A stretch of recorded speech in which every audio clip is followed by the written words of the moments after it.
ಎಲ್ಲ ಸ್ನೇಹಿತರಿಗೆ ತರಗತಿಗೆ ಸ್ವಾಗತ. ತರಗತಿ ಪ್ರಾರಂಭ ಮಾಡೋಕ್ಕಿಂತ ಮುಂಚಿತವಾಗಿ ನಮ್ಮ ಒಂದು ಯೂಟ್ಯೂಬ್ ಚಾನಲ್ಗೆ ಸಬ್ಸ್ಕ್ರೈಬ್ ಆಗಿ ಪ್ರತಿನಿತ್ಯ ತರಗತಿಗಳನ್ನು ವೀಕ್ಷಿಸಿ ಅನ್ನುತ್ತಾ ಇವತ್ತಿನ ಒಂದು ತರಗತಿ ಬಹುಮನಿ ಸಾಮ್ರಾಜ್ಯದ ಬಗ್ಗೆ ಸಂಪೂರ್ಣವಾಗಿ ಚರ್ಚೆಯನ್ನು ಮಾಡ್ತಾ ಹೋಗೋಣ. ಈ ಬಹುಮನಿ ಸಾಮ್ರಾಜ್ಯವು ಈ ವಿಜಯನಗರ ಸಾಮ್ರಾಜ್ಯದ ಒಂದು ಬದ್ಧವೈರ ಅಂತ ಹೇಳ್ತಾ ಹೋಗ್ತೀವಿ. ಜೊತೆ ಆ ಒಂದು ವಿಜಯನಗರ ಸಾಮ್ರಾಜ್ಯ ಅಂದ್ರೆ ಆ ಹಂಪಿ ಕೊಂಪಿ ಯಾವ ರೀತಿ ಆಯ್ತು ಅನ್ನೋದನ್ನು ಈ ಒಂದು ಬಹುಮನಿ ಸಾಮ್ರಾಜ್ಯವು ಮುಖ್ಯವಾಗಿರೋದನ್ನು ಕಾಣ್ತಾ ಹೋಗ್ತೀವಿ.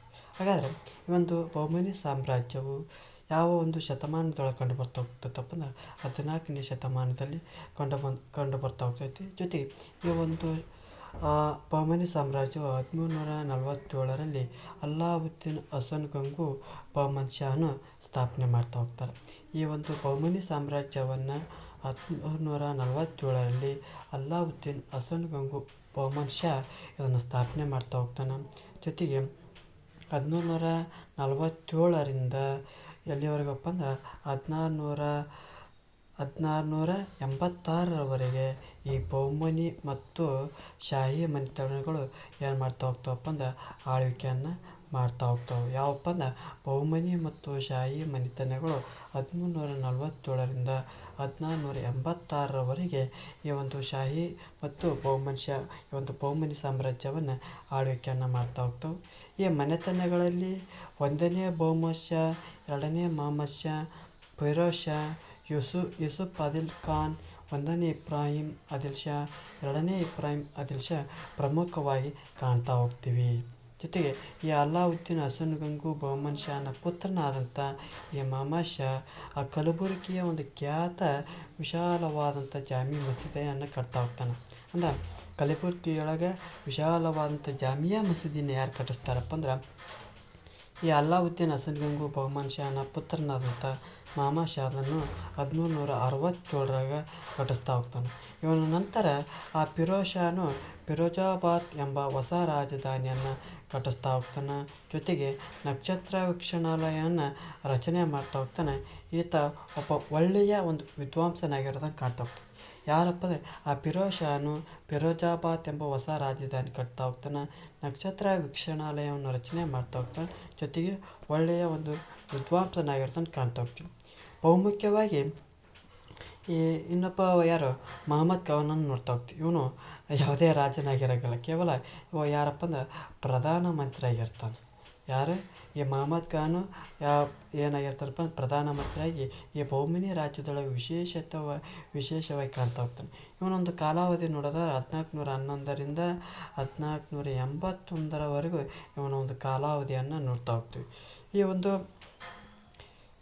ಈ ಕಲಬುರಗಿ ಏನಪ್ಪ ಅಂದ್ರೆ ಎಷ್ಟಾಗಪ್ಪ ಅಂದ್ರೆ ಈ ಕಲಬುರಗಿ 1347ರಿಂದ 1426ರವರೆಗೆ ಈ ಒಂದು ಕಲಬುರಗಿಯು ಯಾರ ಒಂದು ರಾಜಧಾನಿಯಾಗಿತ್ತಂದ್ರೆ ಬಹುಮನಿಯ ಒಂದು ರಾಜಧಾನಿಯಾಗಿರೋದನ್ನು ಕಾಣ್ತಾ ಹೋಗ್ತೀವಿ.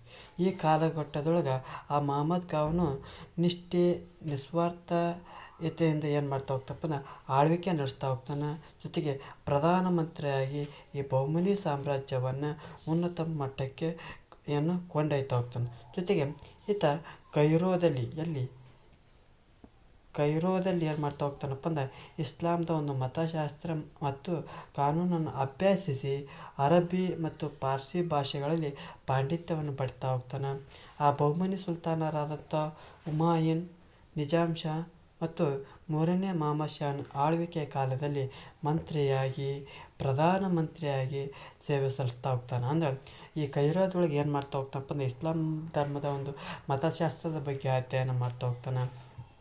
ಕಾನೂನುಗಳ ಬಗ್ಗೆ ಅಭ್ಯಾಸ ಮಾಡ್ತಾ ಹೋಗ್ತಾನೆ. ಜೊತೆಗೆ ಅರಬ್ಬಿ ಪಾರ್ಸಿ ಭಾಷೆಗಳಲ್ಲಿ ಉತ್ತಮವಾದಂಥ ಪಾಂಡಿತ್ಯವನ್ನು ಗಳಿಸ್ತಾ ಹೋಗ್ತಾನೆ. ಆ ಬಹುಮನಿ ಸುಲ್ತಾನರಲ್ಲಿ ಹುಮಾಯೂನನ ಅವಧಿಯೊಳಗೆ, ನಿಜಾಮ್ ಶಾನ ಅವಧಿಯೊಳಗೆ, 3ನೇ ಮಹಮ್ಮದ್ ಶಾನ ಒಂದು ಆಳ್ವಿಕೆಯೊಳಗೆ ಪ್ರಧಾನಮಂತ್ರಿಯಾಗಿ ಸೇವೆ ಸಲ್ಲಿಸ್ತಾ ಹೋಗ್ತಾರೆ. ಇವನು ತನ್ನ ಒಂದು ದಿಗ್ವಿಜಯಗಳು ಹಾಗೂ ಅಚ್ಚುಕಟ್ಟಾದ ಆಡಳಿತದ ಕ್ರಮದಿಂದ ಬಹುಮನಿ ಒಂದು ರಾಜ್ಯದ ಕೀರ್ತಿಯನ್ನು ಹೆಚ್ಚಿಗೆ ಮಾಡ್ತಾ ಹೋಗ್ತಾನೆ. ಈ ಮಹಮ್ಮದ್ ಖಾನು ಆ ಕೊಂಕಣ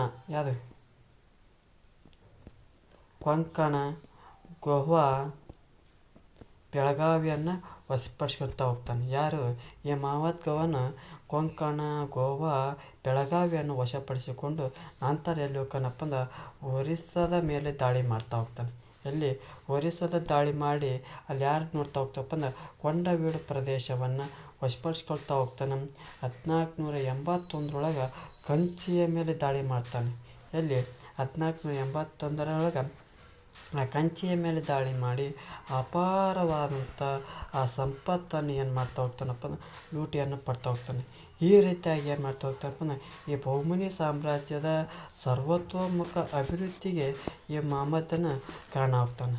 ಜೊತೆಗೆ ಈ ಮಹಮ್ಮದ್ ಗವಾನನ ಮೇಲೆ ಆ ಶತ್ರುಗಳ ಕುತಂತ್ರದಿಂದ ರಾಜದ್ರೋಹದ ಒಂದು ಆರೋಪ ಮಾಡಿ ಶಿರಚ್ಛೇದನಕ್ಕೆ ಕಾರಣ ಆಗ್ತಾ ಹೋಗ್ತಾರೆ. ಅಂದ್ರೆ ಈ ಒಂದು ಮಹಮ್ಮದ್ ಗವಾನ ಏನು ಮಾಡ್ತಾ ಹೋಗ್ತಾರಪ್ಪ ಅಂದ್ರೆ ಅವನ ಒಂದು ಶತ್ರುಗಳು ಕುತಂತ್ರದಿಂದ ರಾಜದ್ರೋಹದ ಒಂದು ಆರೋಪದ ಮೇರೆಗೆ ಇವನನ್ನು ಏನು ಮಾಡ್ತಾ ಹೋಗ್ತಾರಪ್ಪ ಅಂದ್ರೆ ಶಿರಚ್ಛೇದನವನ್ನು ಮಾಡ್ತಾ ಹೋಗ್ತಾರೆ. ಇವನ ನಂತರ ರಾಜ್ಯವು ದುರ್ಬಲವಾಗಿ ಎಷ್ಟು ಭಾಗಗಳಾಗಿ ಹೊಡಿತಾ ಹೋಗ್ತದಪ್ಪ ಅಂದ್ರೆ 5 ಭಾಗಗಳಾಗಿ ಹೊಡಿತಾ ಹೋಗೋದನ್ನು ಕಾಣ್ತಾ ಹೋಗ್ತೀವಿ.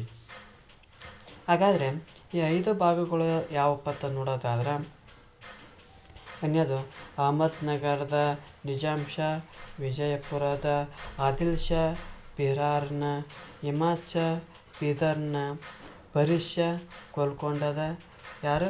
ಕುತುಬ್ ಶಾನನ್ನು ನೋಡ್ತಾ ಹೋಗ್ತೀವಿ. ಅಂದ್ರೆ ಈ 5 ಮನೆತನಗಳು ಪ್ರಮುಖವಾಗಿರೋದನ್ನು ಕಾಣ್ತಾ ಹೋಗ್ತೀವಿ. ಯಾವಪ್ಪ ಅಂದ್ರೆ ಅಹಮದ್ನಗರದ ನಿಜಾಮ್ ಶಾ ಅಂದ್ರೆ ಹನಿ ಮತ್ತು ವಿಜಯಪುರದ ಆದಿಲ್ ಶಾ, ಬಿಹಾರ್ನ ಇಮಾದ್ ಶಾ, ಬೀದರ್ನ ಬರೀದ್ ಶಾ, ಬೀಬಾ, ಗೋಲ್ಕೊಂಡದ ಕುತುಬ್ ಶಾ. ಈ ಒಂದು 5 ಮನೆತನಗಳು ಪರೀಕ್ಷಾ ದೃಷ್ಟಿಯಿಂದ ಪ್ರಮುಖವಾಗಿ ಕಾಣ್ತವೆ. ಯಾಕಪ್ಪ ಅಂದರೆ ಈ ಒಂದು 5 ಮನೆತನಗಳು ಕೊಟ್ಟು ಹೊಂದಿಸಿ ಬರೆಯೋರೊಳಗೆ ಕೇಳ್ತಾ ಹೋಗ್ತಾರೆ.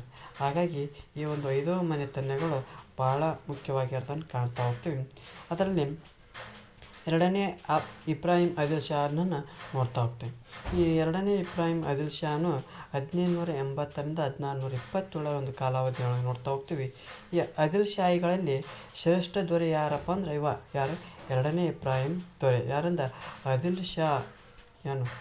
ಆದಿಲ್ ಶಾಹಿ ಮನೆತನದೊಳಗೆ ಶ್ರೇಷ್ಠ ದೊರೆ ಯಾರಪ್ಪ ಅಂದರೆ ಎರಡನೇ ಇಬ್ರಾಹಿಂ ಆದಿಲ್ ಶಾನನ್ನು ನೋಡ್ತಾ ಹೋಗ್ತೀವಿ. ತನ್ನ ಒಂದು 9ನೇ ವಯಸ್ಸಿನೊಳಗೆ, ಎಷ್ಟನೇ ವಯಸ್ಸಿನೊಳಗೆ? ತನ್ನ 9ನೇ ವಯಸ್ಸಿನೊಳಗೆ ಸಿಂಹಾಸನಾರೋಹಣವನ್ನು ಮಾಡ್ತಾ ಹೋಗ್ತೀವಿ. ಈತನ ಒಂದು ಆಡಳಿತಾವಧಿ 47 ವರ್ಷಗಳ ಒಂದು ಆಗಿರೋದನ್ನು ಕಾಣ್ತಾ ಹೋಗ್ತೀವಿ. ಈ ಒಂದು ಈತನ ರಾಜಕೀಯವಾಗಿ ವಿಜಯಪುರವನ್ನು ವೈಭವದ ಒಂದು ಉತ್ತುಂಗಕ್ಕೇರಿಸಿ ದಕ್ಷವಾದಂಥ ಆಡಳಿತವನ್ನು ಮಾಡ್ತಾ ಹೋಗ್ತಾನೆ. ಕಲೆ, ಸಾಹಿತ್ಯ, ಶಿಕ್ಷಣ ಕ್ಷೇತ್ರಗಳಲ್ಲಿ ಗಣನೀಯವಾದಂಥ ಪ್ರಗತಿಯನ್ನು ಸಾಧಿಸ್ತಾ ಹೋಗ್ತಾನೆ. ಜೊತೆಗೆ ಇವನ ಒಂದು ಕೃತಿಯನ್ನು ನೋಡ್ತಾ ಹೋಗ್ತೀವಿ. ಯಾವುದು? ಕಿತಾಬ್ ಎ ನವಾರಸ್ ಅಂತ ಒಂದು ಗ್ರಂಥವನ್ನು ನೋಡ್ತಾ ಹೋಗ್ತೀವಿ. ಯಾರ ಗ್ರಂಥಪ್ಪ ಅಂದ್ರೆ ಎರಡನೇ ಇಬ್ರಾಹಿಂ ಆದಿಲ್ ಶಾನ ಗ್ರಂಥವನ್ನು ನೋಡ್ತಾ ಹೋಗ್ತೀವಿ. ಈ ಕಿತಾಬ್ ಎ ನವಾರಸ್ ಗ್ರಂಥವು ಈ ಒಂದು ಗ್ರಂಥ ವಿಶೇಷವಾಗಿರೋದನ್ನು ನೋಡ್ತಾ ಹೋಗ್ತೀವಿ. ಈ ಒಂದು ಗ್ರಂಥದೊಳಗೆ ಸರಸ್ವತಿ, ಗಣೇಶ ಮತ್ತು ನರಸಿಂಹನ ಒಂದು ಸ್ತುತಿಗಳಂದ ಮಂತ್ರಗಳಂದ ಸ್ತೋತ್ರಗಳೊಂದಿಗೆ ಪ್ರಾರಂಭವಾಗೋದನ್ನು ನೋಡ್ತಾ ಹೋಗ್ತೀವಿ. ಯಾವ ಒಂದು ಗ್ರಂಥದೊಳಗೆ ಸರಸ್ವತಿ, ಗಣೇಶ, ನರಸಿಂಹನ ಸ್ತೋತ್ರಗಳೊಂದಿಗೆ ಪ್ರಾರಂಭವಾಗ್ತದೆ ಅಂದಪ್ಪ ಅಂದ್ರೆ ಆ ಕಿತಾಬಿ ನವರಸ್ ಗ್ರಂಥದೊಳಗೆ ಬರ್ತಾ ಹೋಗ್ತಾರೆ. ಇದು ಯಾರ ಗ್ರಂಥಪ್ಪ ಅಂದ್ರೆ ಎರಡನೇ ಇಬ್ರಾಹಿಂ ಆದಿಲ್ ಶಾನ ಒಂದು ಗ್ರಂಥವಾಗಿರೋದನ್ನು ನೋಡ್ತಾ ಹೋಗ್ತೀವಿ. ಜೊತೆಗೆ ಇದರಲ್ಲಿ ಈ ಒಂದು ಗ್ರಂಥದೊಳಗೆ ಮಹಮ್ಮದ್ ಪೈಗಂಬರ ಅವರ ಬಗ್ಗೆಯೂ ಸ್ತೋತ್ರಗಳು ಇರೋದನ್ನು ನೋಡ್ತಾ ಹೋಗ್ತೀವಿ. ಈ ಗ್ರಂಥವು ಇಬ್ರಾಹಿಂನ ಒಂದು ವಿದ್ವತ್, ಘನತೆ ಮತ್ತು ಮತೀಯ ಒಂದು ಉದಾರತೆಗೆ ಸಾಕ್ಷಿಯಾಗಿರೋದನ್ನು ನೋಡ್ತಾ ಹೋಗ್ತೀವಿ. ಅಂದರೆ ಎರಡನೇ ಇಬ್ರಾಹಿಂ ಆದಿಲ್ ಶಾ ಅಂದ್ರೆ ಆದಿಲ್ ಶಾಹಿಗಳಲ್ಲಿ ಶ್ರೇಷ್ಠ ದೊರೆಯನ್ನು ನೋಡ್ತಾ ಹೋಗ್ತೀವಿ. ಜೊತೆಗೆ ಕಿತಾಬಿ ನವರಸ್ ಅಂತ ಗ್ರಂಥವನ್ನು ನೋಡ್ತೀವಿ. ಈ ಗ್ರಂಥದೊಳಗೆ ಸರಸ್ವತಿ, ಗಣೇಶ, ನರಸಿಂಹನ ಒಂದು ಸ್ತೋತ್ರಗಳ ಮೂಲಕ ಪ್ರಾರಂಭವಾಗೋದನ್ನು ನೋಡ್ತಾ ಹೋಗ್ತೀವಿ. ಜೊತೆ ಮಹಮ್ಮದ್ ಪೈಗಂಬರವರ ಸ್ತೋತ್ರಗಳನ್ನು ನೋಡ್ತಾ ಹೋಗ್ತೀವಿ. ಇದು ಎರಡನೇ ಇಬ್ರಾಹಿಂ ಆದಿಲ್ ಶಾನ ಒಂದು ಮಾಹಿತಿ ಆಗ್ತದೆ. ಇದಿಷ್ಟೇನಪ್ಪ ಅಂದ್ರೆ ಬಹಮನಿ ಸಾಮ್ರಾಜ್ಯದ ಒಂದು ಆರಂಭದ ಪರಿಚಯ, ಮಹಮ್ಮದ್ ಗವಾನನ ಪರಿಚಯ ಮತ್ತು ಬಹಮನಿ 5 ಸಾಮ್ರಾಜ್ಯಗಳ ಕಿರು ಪರಿಚಯ ಜೊತೆಗೆ ಎರಡನೇ ಇಬ್ರಾಹಿಂ ಆದಿಲ್ ಶಾನ ಬಗ್ಗೆ ಈ ಒಂದು ತರಗತಿಯೊಳಗೆ ತಿಳ್ಕೊಂಡೇವೆ. ಈ ಒಂದು ತರಗತಿ ಇಷ್ಟ ಆದರೆ ಖಂಡಿತವಾಗಿ ಲೈಕ್ ಮಾಡಿ, ಇಲ್ಲದಿದ್ದರೆ ಡಿಸ್ಲೈಕ್ ಮಾಡಿ. ಏನಾದರೂ ದೋಷಗಳು ಮತ್ತು ನಿಮ್ಮ ಅಭಿಪ್ರಾಯಗಳನ್ನು ಕಮೆಂಟ್ ಬಾಕ್ಸ್ನ ಮೂಲಕ ತಿಳಿಸಿ ಅನ್ನುತ್ತಾ ಈ ಒಂದು ತರಗತಿಯನ್ನು ಮುಗಿಸ್ತಾ ಇದ್ದೀನಿ. ಎಲ್ಲರಿಗೂ ಧನ್ಯವಾದಗಳು.